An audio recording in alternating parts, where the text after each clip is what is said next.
Now this is the Kia Telluride SX Prestige X Pro Edition. Now we've had about 1 week with it, and we're here to let you know why we think that this is the new default SUV, but let me explain. Let's get into it.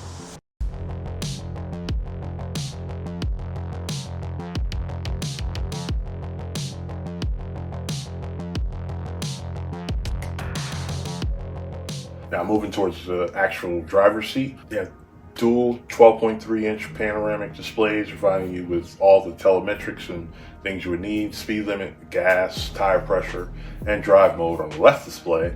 And then on the right display, you have things like navigation, satellite and terrestrial radio, and stuff like that. While the touchscreen displays aren't the best, Kias are getting better little by little with its responsiveness, not having so much lag in it. Kia has another screen above the steering wheel, and that's pretty much for the 10-inch heads-up display, which only really offers the speed limit and navigation directions. The interior of our particular Telluride had the terracotta Napa leather for the seating, and then standard leather for the heated steering wheel and gear shift knob, wood grain accents around around center and door panels, suede headliner, dual sunroof with a thick second sunroof, ceiling mounted rear AC vents, rear passenger climate control, Kia's now signature custom mood lighting with up to 64 RGB colors to choose from. Not like turning your Telluride to a party bus, but you can give it some little bit of color accents and make it a little more your own. Now, this Kia offers a total of 7 seats, with second row being captain's row. So that means instead of a full 3-row, it's two full sizes with armrests and a way to walk through to the back row. And again, I got the headroom and the leg room to sit back here comfortably for a long trip. The cup holders is up here, which is fine for me. I have the length. My son can kind of reach it, but for most kids that might be a little out of reach. Got heated and ventilated seats back here in the second row. Manual shade that goes up on top of the slight tent that's already on the second row. And just leaving the third row, as usual, kind of getting short on the stick. It's not as roomy, and you don't have any of the cooler heated and cooling options. But you do have charging, so that's something.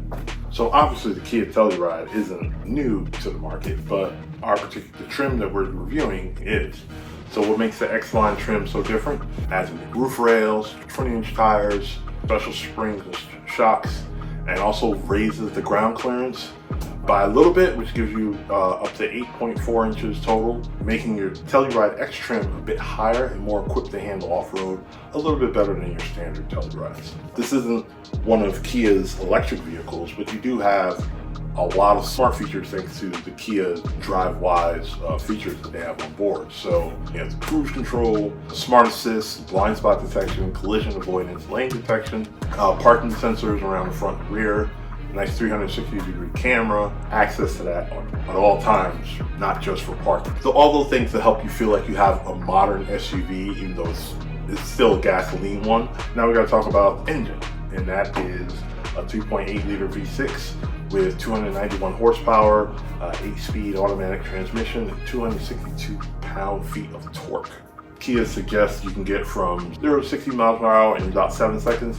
Now, we didn't do any speed tests or anything of that, so definitely good enough to help you move in and out of traffic, whether you're an incline, merging into a highway, and responsive enough to, in acceleration and steering and handling to make it feel like you're not going to flip over every time you have to do a sharp turn and swerve to avoid something. You'll still feel locked to the ground. So that's our 2 cents. Thank you for stopping by. If you have any questions, you can also always sound off in the comments below. Could have been anywhere in the world, but you're here with us. We appreciate you for doing so, and see you in the next video.